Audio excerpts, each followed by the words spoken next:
One girl, one killer, one brutal night that changes everything.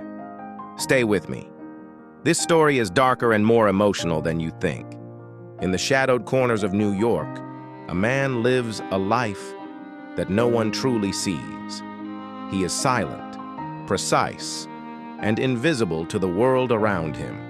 To neighbors, he is nothing but a strange tenant who minds his business. But behind his dark glasses and blank expression lies a man who kills for a living. A man who calls himself a cleaner. His life is ruled by one rule above all: no attachments, no friends, no family, no ties. But one day, a knock on his door changes everything.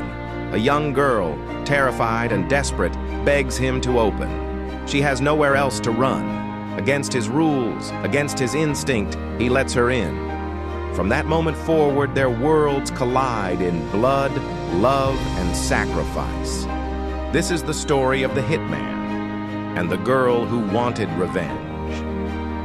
In a cramped apartment in Little Italy, the man begins his day like every other. He waters his small potted plant, carefully adjusting it near the window so it receives just the right amount of light. He cleans his tools, assembles his weapons, and prepares for another day. His life is predictable, structured like clockwork. Every morning he drinks a tall glass of milk. He never drinks alcohol, never uses drugs. Discipline keeps him alive. Discipline makes him the perfect killer. To those who pass him on the street, he is unremarkable. He wears dark clothes, round sunglasses, and walks with an expressionless face. No one pays him much attention, and that is exactly how he wants it. He works for a mafia contact who supplies him with contracts. The jobs are simple: eliminate a target, disappear without a trace. The hitman never asks questions, he never hesitates. He kills, gets paid, and returns home to his plant, his milk, and his silence. His apartment is his sanctuary. Sparse, quiet, without distractions. No pictures, no decorations. Only the bare necessities of a life lived in hiding. His plant is his only companion. He treats it with care, saying it is his best friend. Like him, the plant lives in a pot without roots, moving from place to place. This is his world until the girl enters it. Down the hall lives a 12-year-old girl. Her life is the opposite of the hitman's: chaotic, loud, broken. Her father works with corrupt drug agents, hiding their cocaine in exchange for money. He is violent and abusive, often beating her. Her stepmother cares more about her looks than her children. Her older sister ignores her completely. The girl has only one reason to stay in that apartment: her little brother, a kind, gentle boy of 4 who clings to her for comfort. She becomes his protector, shielding him from the violence around them. But outside of him, she is alone.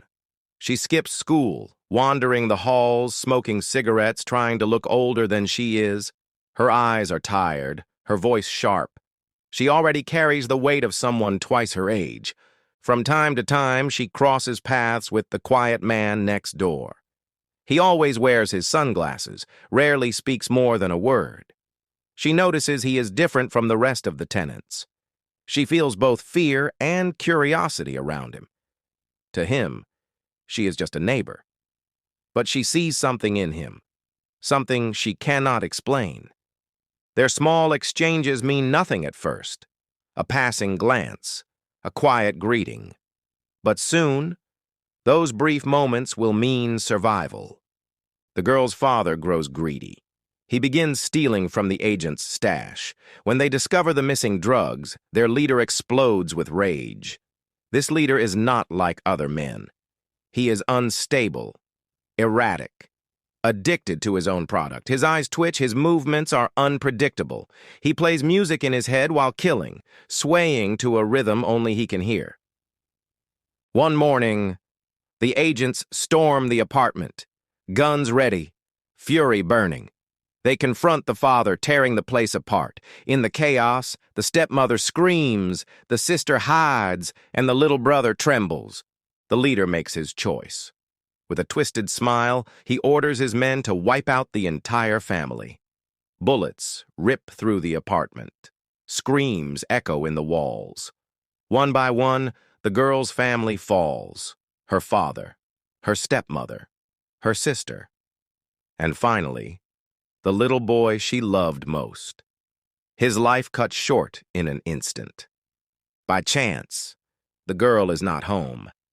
She had gone shopping for groceries, carrying her small paper bag down the street. When she returns, she notices the silence, the open door, the smell of death in the air. She understands immediately. Her family is gone. If she steps inside, she will be next. Her eyes fill with tears, but she does not stop walking. Instead, she passes the door. She walks down the hall, praying not to be noticed. She reaches the only door she dares to knock on, the door of the strange man who always wears sunglasses. She presses her back against the wall, clutches the groceries, and knocks. Inside, the hitman hears her voice. "Please open. It's me. Please." For a moment, he hesitates. Letting her in would break his most important rule. But as she whispers again, her voice trembling, he makes a choice he will never undo. He opens the door. Inside, the girl collapses. She tells him what happened. He listens in silence, unsure why he let her in. He should send her away, erase the problem. But instead, he gives her a glass of milk and a place to sit. Soon, she realizes who he is. His guns, his knives, the way he moves. He is not ordinary, he is a killer. Instead of fear, she feels determination. She tells him she wants to learn. She wants him to teach her how to kill. Her only goal is revenge for her brother's death. At first, the man refuses. She is a child. She should go back to school. She should try to live a normal life.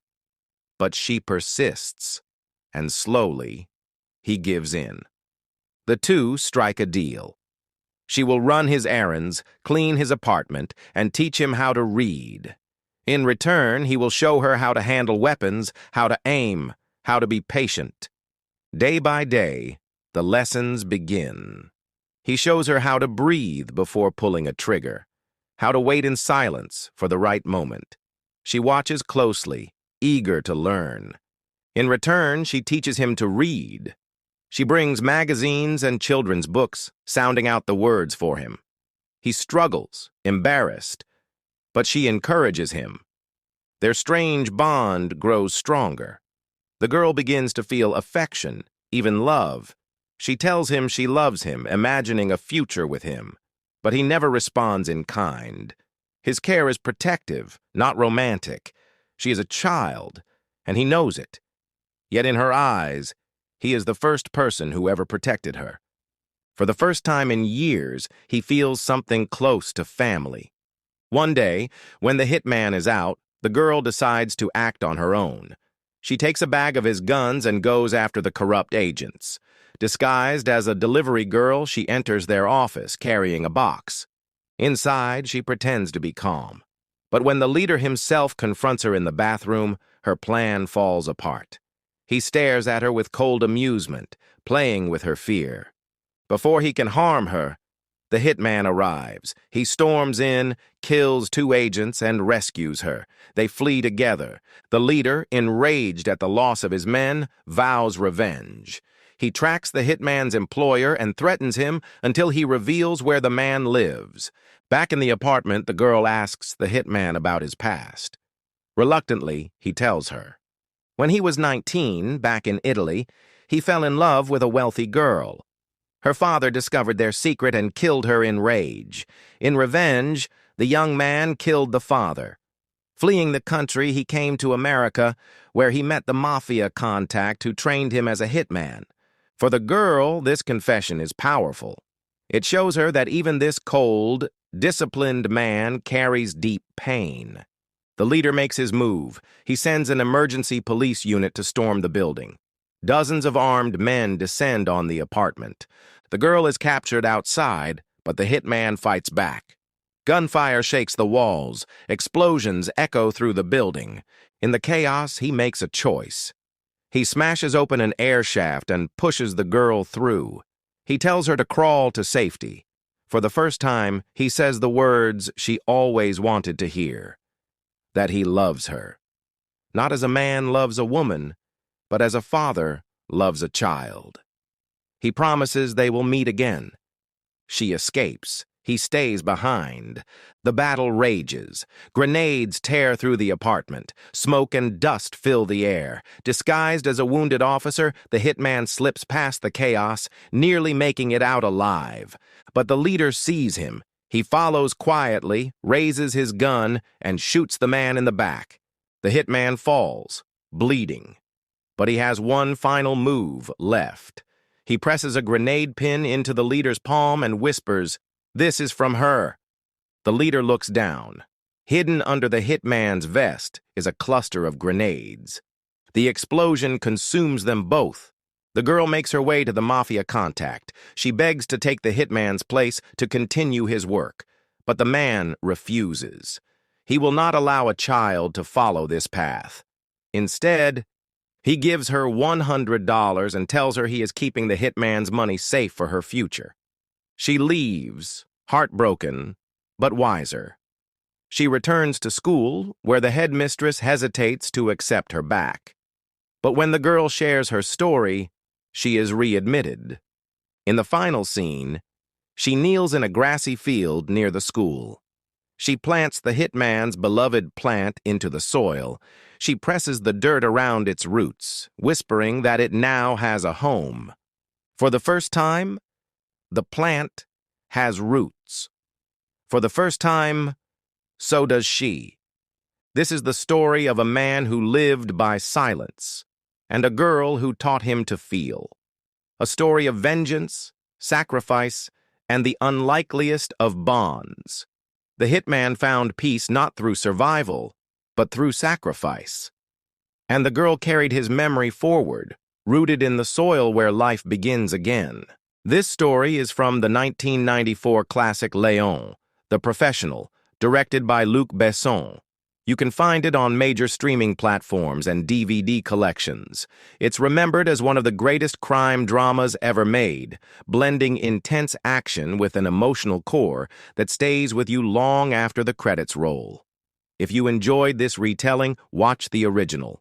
The performances, the music, the atmosphere, it's all unforgettable. Don't forget to like and subscribe to my channel for more videos.